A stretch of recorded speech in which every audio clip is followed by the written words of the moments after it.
Welcome to the battle of the battles. Too many battles out there. Let's make peace with it. And in order to do that, let's deconstruct the battles piece by piece. So, the first piece of the puzzle is about the previous two episodes, wherein we've been covering the World Economic Forum Future of Jobs report in extreme amount of detail.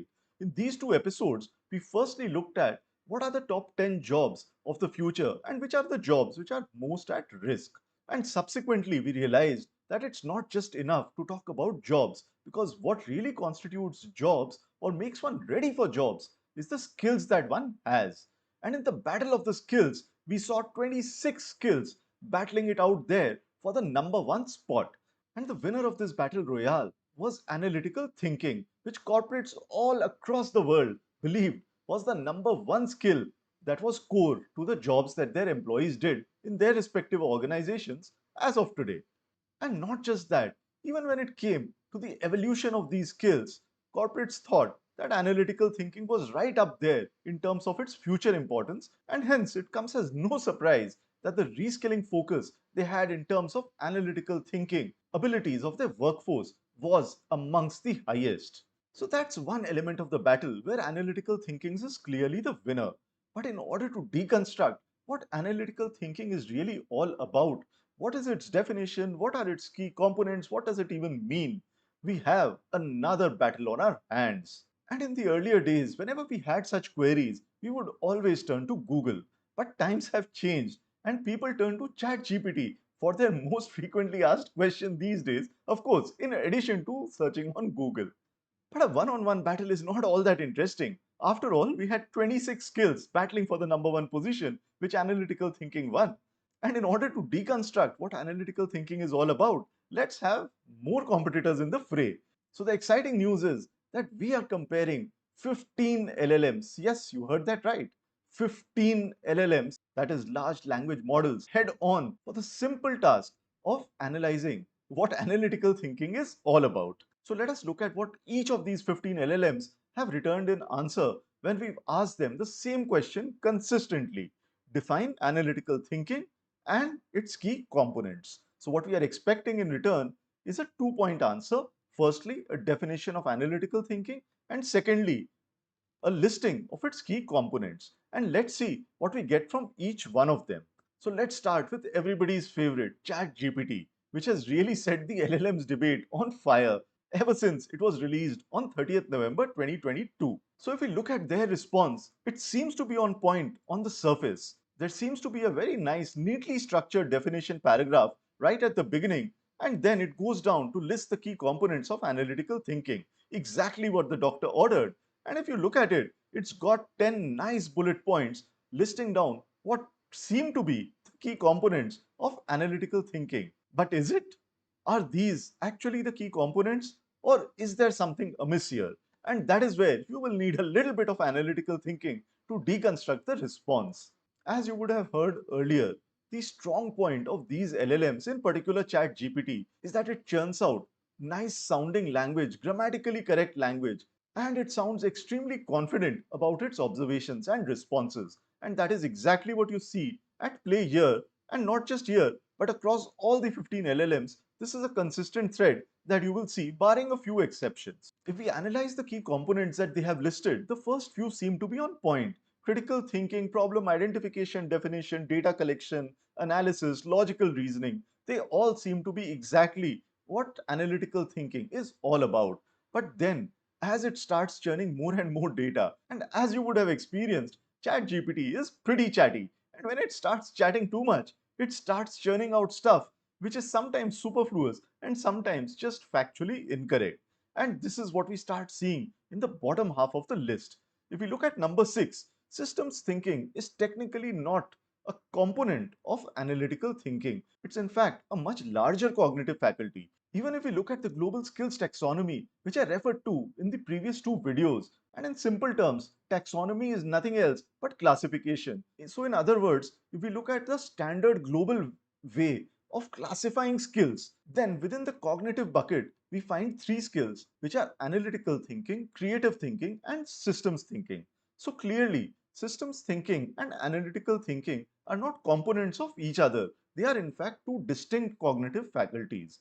And similarly, creative thinking is clearly and certainly not a component of analytical thinking, as ChatGPT's response has inadvertently or mistakenly pointed it out to be. If you look at number 9 on the list, which is creativity and innovation. In fact, if you look at the fundamental nature of analytical thinking versus creative thinking, they are quite complementary and distinct from each other. Analytical thinking is all about convergent thinking, logical thinking, rational thinking, narrowing down the sets of possibilities based on data, observations, and analysis to pinpoint or to converge to a particular answer. Whereas creative thinking is quite different from what analytical thinking is all about. It is all about generating possibilities, about divergent thinking as opposed to convergent thinking. So clearly, even though the answer sounds very good and seems to be very, very comprehensive, in fact, in its attempt to churn out a more comprehensive answer, ChatGPT has done what is commonly known as hallucination. So hallucination in the context of an LLM simply means making up stuff that does not exist, or this may even be classified as a factual inconsistency or factual inaccuracy, because clearly a couple of these skills mentioned here are not a component of analytical thinking. And if we look at some of the other skills, you will find that they are also mentioned separately in the global skills taxonomy. For example, continuous learning is also mentioned as a separate skill because an ability of an individual to learn and to keep learning is very distinct from the individual's ability to indulge in analytical thinking. So now that you've understood the meaning of analytical thinking and how it is distinct from some of the other cognitive faculties or the attitudes, if you go back to the time when you were first exposed to this wonderful tool of ChatGPT and the world of generative AI and LLMs, you will realize what exactly has been happening. Not just to you, but to everybody on the planet Earth. We have been heavily influenced by ChatGPT's ability to churn out stuff which sounds real, which sounds comprehensive, which just sounds grammatically correct and written in beautiful language. And hence, it must be true because after all, the system is generating it. And this model has been created literally by consuming the entire information on planet Earth, or at least on the internet or in the public domain. But unfortunately, it does not answer a very simple question of what are the key components of analytical thinking. It overcompensates, and in that attempt to overcompensate and to create a more lengthy and comprehensive answer, it has given us elements which are certainly not components of analytical thinking. So with that, let's move to competitor number 2 and let's see if Google can do any better with Bard. And we are not comparing Google search here. We will do that right at the end of the episode or maybe in another episode because that's a totally different method of searching for answers. So let's look at what Bard has in store for us. If you look at the way Bard has responded, the first thing that hits you is the robotic language that they have used. So the first half of all the 4 bullet points are worded exactly the same. And we humans never write sentences like that. That's not part of our natural language generation process. But I would give some credit to Bard here. At least they've got the components right and they've not overcompensated. Although one could argue that communication is really not a component of analytical thinking, but a completely different faculty altogether. But it's still relatively less inaccurate as compared to what ChatGPT had churned out. But the second half of the answer is a bit surprising. Even though we had only asked Bard to define what analytical thinking is and what are its key components, it has gone ahead and voluntarily given us extra information and given us some tips to improve our analytical thinking abilities. And I would say this is characteristic of the way Google thinks. Google as a company has always tried to project itself and tried to preempt the needs of the public, needs of the audience, needs of its users, and go one step ahead in solving their problems or queries or giving them the information that they need. And this is yet another example of how they've taken it one step ahead. These pointers are indeed relevant in improving your analytical thinking skills. But then, if we didn't ask for this information, why did it even volunteer? Maybe it could have just asked whether we need this information and given us the answers only if we requested for it. How you would rate it is again very subjective, but to me, this sort of excessive and copious redundant information is certainly not called for. With that, let's move to the competitor number 3, which is HuggingChat. And this is a tool which has been launched by the extremely popular Hugging Face company, which is at the forefront of machine learning, and particularly in the LLM space, this is the go-to resource for all the models out there. So if you want to look at what are the various models and if you want access to them, Hugging Face is a great repository. But unfortunately, the output that HuggingChat itself is producing is not very inspiring, and you just need to read through it to understand why. Initially, it looks all good. The answers seem to be very comprehensive until you keep scrolling down and you realize that they've just finished in the middle of a sentence. That's certainly not output that you can use as it is. And once again, maybe the verbosity quotient is extremely high. And even on prompting to continue generating the response, Hugging Chat did not really do too well because it just went tangential and all over the place. Clearly, it's not a contender for the top of the table. Next up, let's look at another open source model, which is Vicuna. Once again, as we saw in the case of ChatGPT, the answer seems to be well structured, an initial paragraph containing the definition, along with a long, elaborate list of pointers which are well explained. And once again, if you've seen the fallacies from which ChatGPT is suffering, the same fallacies afflict the Vicuna model also. If you look at point number 5, they once again mistakenly outlined creativity as a component or a constituent of analytical thinking. However, to the credit of Acuna, it does go on to give a little bit of a caveat there, saying that analytical thinking is associated with logic and reason, but it also involves some degree of creativity. To that extent, I would say that their answer is much better reasoned as compared to what others had churned out. Next up on the battlefield is Dolly 2.0, which is probably one of the earliest open source and commercially licensable model out there. But the first word itself that they've churned out leads me to shake my head. And once again, the first bullet point itself is closed mindedness, whereas probably what they were trying to say is open mindedness, because clearly closed mindedness is not a component of analytical thinking. And once again, it suffers from similar pitfalls that we've seen earlier, so I will not repeat myself. So let's move on to the next competitor on the battlefield, which is Alpaca. As you can visually see, Alpaca's output is very different from the rest of its competitors that we've seen so far. And the number one place where it scores is in being concise. But if you want more detailed answers, then clearly this was not the kind of response you were looking for. Even though the response is super concise, at least it answers both the components of the prompt quite effectively and efficiently. And as one can expect, if you're being super concise, you've not deviated too much from the truth, you've not confabulated, you've not hallucinated. So, to that extent, it is a safer bet.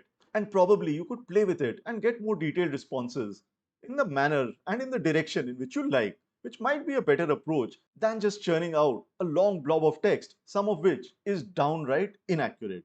The next competitor on the list is Llama. And as you can see, it once again takes an approach which is very different from what we've seen in all other LLMs so far. In fact, if you look at the way it has interpreted the term component, it's not really used it in the same sense as some of the other LLMs, but has used component as a surrogate for processes or steps in the workflow when you are indulging in a problem solving activity using the faculty of analytical thinking. So it's given a step-by-step template to solve a problem using analytical thinking rather than listing down what are the key components of analytical thinking itself.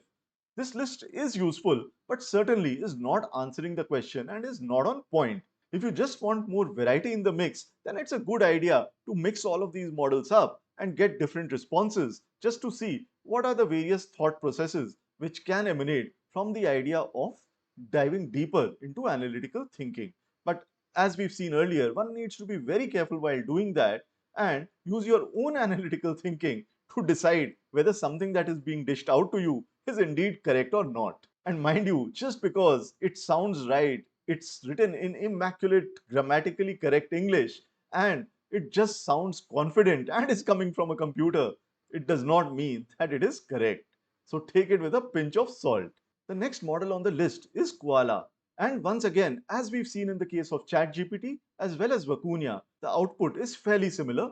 A nice introductory paragraph answering the first part of the question and a bullet point list which has some amount of details to throw more light on what it believes are the key components of analytical thinking. But once again, the same issues persist. And I really feel like tearing my hair out at this moment and writing hundreds of articles on the internet just so that these models are able to ingest better information on the difference between analytical thinking and creative thinking. Because once again, Koala has listed down creativity as one of the key components of analytical thinking. We are halfway through the list and I've already seen 8 of the models so far And if you think the remaining 7 are going to churn out similar output, then be ready to be surprised because Raven has a very different response in store for you. In fact, if you look at the list, these are actually what the components of critical thinking should be. I personally think that some of the components that they have listed, which are not there in any of the previous lists, such as observation, categorization, synthesis, etc., are far more relevant as a component of analytical thinking as compared to some of the others. The other points are relevant. They may be in the same semantic space as analytical thinking. In other words, there may be a close association between analytical thinking and all the responses that we've seen so far. But if you truly ask me, what are those components of analytical thinking, then I think Raven has done a better job than most of the LLMs. But once again, there is no perfect LLM out there. And if you carefully look at the list, there are repetitions. The same points are repeated twice over in this relatively short list of just 10 pointers. So clearly there are some issues in using Raven out of the box without any sort of fine tuning or playing around with the output. Next up in the battlefield is Pythia. And Pythia is probably the first of the LLMs that we've seen so far which has given a fairly detailed response for the first component as well as the second component of our prompt, but has not hallucinated too much and has not given us factually incorrect information. It talks about critical thinking, logic and reasoning, analysis, decisions, communication, but certainly not creativity, innovation, systems thinking, and other aspects of divergent thinking. So it seems to be more on point here as compared to some of the others. The next LLM to battle it out is ChatGLM. And this takes hallucination to another level altogether by talking about networking of all things as a component of analytical thinking. That beats my analytical mind, but probably it has made some association in the semantic space between analytical thinking and networking. For the life of me, I can't figure out how it made that association. But nonetheless, it does list down creativity and networking as components of analytical thinking. And as we head into the last leg of this battle, so far what we've seen is really baffling indeed. There is so much noise around generative AI, and everybody seems to be an expert on this subject. But when it comes to answering a simple question like what is analytical thinking and what are its key components, we've seen all of the LLMs falter so far, with not even one giving us a response which I would rate as being close to what a human would have given. The next LLM to compete on this battlefield is MPT, and this has been created by the same company that has made available an LLM with a context token size of 75,000 tokens, which in simple terms means that the size of the input or the output window that it has is 75,000 tokens, or very roughly speaking, at least 50,000 words. And that's huge and beating the competition by some margin. And in case you are interested in an LLM which has an even larger context window, look at Claude, which has now released an LLM with a token window of 1 lakh tokens or 100,000 tokens. But that's not a part of this list of 15. So let's just look at the task at hand. And if we look at MPT's output, once again, it is very robotic with all of the pointers starting with the ability to. And that to me is a clear put off and not something that anyone could use in any context whatsoever. The points itself are not all that bad. They deviate a little bit, but they don't divert too much away from what the components of analytical thinking truly are. The next LLM on the battlefield is Stable LM tuned Alpha. And if you think you've seen it all, wait till you see what they've done. We had asked the LLM to list down the key components of analytical thinking and look at the way they've responded. They have indicated that analytical thinking is a key component of problem solving, decision making, and decision making strategies, completely inverting the context and flipping it around. These are certainly not the kind of colleagues that you would want at your workplace, whether it be a human or a computer or an LLM. So, Stable LM, you are certainly not winning this battle, not in my eyes. The next LLM to battle it out is the smallest of all the LLMs, at least in terms of the parameter size, because it's just a 3 billion model, whereas the other ones are 7, 12, 13, 14 billion models. Despite the smaller size of this model, which is FastChat T5, it has done surprisingly well. The output is comparable, they've not hallucinated too much, and they seem to have given an answer on point and in a well structured sort of manner.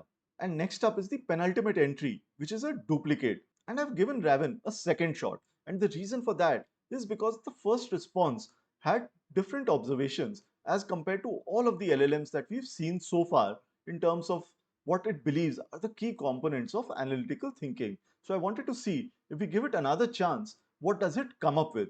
And the answer was again very surprising, as we've seen right through this battle. Instead of rectifying the earlier mistakes of duplication, it has gone in a completely different direction and listed components which are again run of the mill and seem to be more a part of the workflow of problem solving using analytical thinking rather than defining the key components of analytical thinking itself. So once again, if you try and second guess the thought process used behind the generation of these two responses by the same model itself to the very same question, the answer is a bit baffling and a bit confusing. And that in fact is exactly the state of LLMs. In essence, all they are large language models, which are nothing else but sophisticated transformer models which have the ability to convert words into vectors or mathematical quantities in the context of the language, in context of the environment that they see the word in. And they also have an understanding of where the word is positioned with respect to its other neighbors. And all of this help it generate language with grammatically correct rules, which it has implicitly learned, and hence is able to churn out output which we believe is true and accurate because it is grammatically correct. But under the hood, it really does not have a knowledge graph. It does not have an understanding of the world. It does not know what it is doing. It is only generating output based on that transformer model, which is why the same question that was fed to Raven elicited totally different responses in terms of the thought process on both of these occasions. And I'm sure if you repeat this exercise with some of the other LLMs on your individual use case, you will realize a lot of this is happening. So it is not as if there is consistency in terms of thought process, in terms of thinking, in terms of analytical thinking on the responses that it is creating. The analytical thinking is only restricted to the understanding of the language and generation of the language in response to a question by looking at the context and the semantic space of that input which you have fed to the model. And the last of the LLMs to battle it out is BingChat, which is available exclusively on Microsoft Edge. And as you can see from this response, they have a completely different approach because BingChat is completely integrated with the search engine Bing, and it has access to the internet and is trying to combine the functionalities of search and an LLM. So if we analyze BingChat's response around analytical thinking and its key component, it's given us a fairly succinct answer, brief, concise, to the point, and if you want to dig deeper, it has also given us links which you can click through and read more at your leisure. So that's a much better approach by giving context to the response rather than just churning out more information. So that was the battle royale between 15 LLMs fighting it out with each other.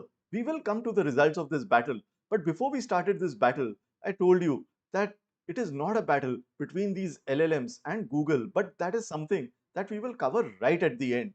So before I give you the results of this battle between the 15 LLMs inter se, let us fight a battle between the combined output of all of these 15 LLMs and what we can do by a simple Google search for this very same search parameter, which is define analytical thinking and its key components. So if you look at the top search results on Google, the first thing that strikes you is that these are responses coming from websites of universities. So automatically, there is some element of credibility associated with the response. And if you click through, you know that you will get an academically and theoretically correct answer at the bare minimum.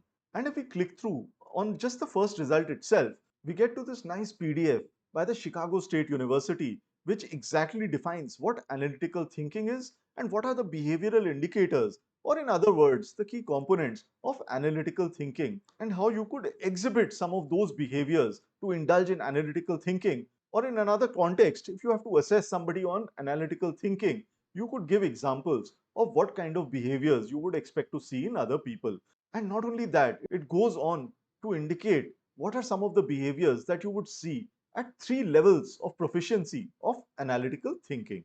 And this one pager, to my mind, beats the combined output of all the 15 LLMs hollow, and definitely took lesser time. But of course, this is a very simple example, and similar outputs for more complex examples or more customized search terms may not be available so readily as we found this. So it really depends on your context, which would really be the best approach. But irrespective of that, If you are trying to use LLMs, as we've seen in today's example, you need to be extremely wary and careful about using the output directly in any sort of use case, in any sort of application. If you're going to publish that content, if you're going to share it with anybody, if you're going to use that to learn any concept, it can be so dangerous, because as we've seen from this battle royale between the 15 LLMs, you could have ended up having a deeply incorrect understanding of what analytical thinking truly means. And that's extremely dangerous because it's the number one skill that constitutes the workforce of today. So now that you have all the information and data at your disposal in terms of at least a sample output from each of these 15 LLMs, use your analytical thinking to the core to assess and evaluate each of these 15 LLMs. Feel free to play around with all of these LLMs. I have on purpose for this experiment not used any LLM which is inaccessible and is available only through APIs or programmatic means, but these are all LLMs which are openly available through a simple user interface on the browser of your choice, except BingChat, which is on a browser of their choice. But that's an edge case, if I may say so. So I hope you enjoyed watching this battle, and if you enjoy watching these battles, then check out my previous two videos based on the World Economic Forum's Future of Jobs report, where in the first video, various jobs are battling with each other to figure out which is going to be the job of the future and which is not going to be the job which is going to be in demand going forward. And in the second video, we battle the 26 skills, out of which, of course, analytical thinking has come out on top. But look at what are some of the other skills which are so very important for your future, so that irrespective of the job that you are in, you can at least assure yourself a more secure and a brighter future. And if this space of technology, artificial intelligence, generative AI, natural language processing, LLMs, etc. excites you, then there are a few videos that I've done on these very topics. So I'll drop the links once again in the description and the comments below so that you can watch and learn new concepts at your own leisure. And finally, since we are on the topic of analytical thinking, let me tell you that the YouTube algorithm is extremely analytical in its approach, and it will not show you my next video unless you do two things. Firstly, like this video and provide your comments on it, on what you learned from this video and what you believe analytical thinkings are, or how these LLMs are competing and shaping up in today's scenario. And secondly, you need to subscribe. But if you need to ensure that you win the battle against the algorithm, then you also need to hit the bell icon so that YouTube is at your disposal and automatically notifies you the next time that I'm going to be releasing a video, which is going to be very exciting, because next time we are going to dive much deeper into this fascinating world of LLMs and of analytical thinking and of the skills that you really need to develop, and we are going to make it much more useful for you in terms of the nuts and bolts that you need to develop some of these skills, which are going to be the skills of not just the present but also of the future. So with that, see you in a future episode.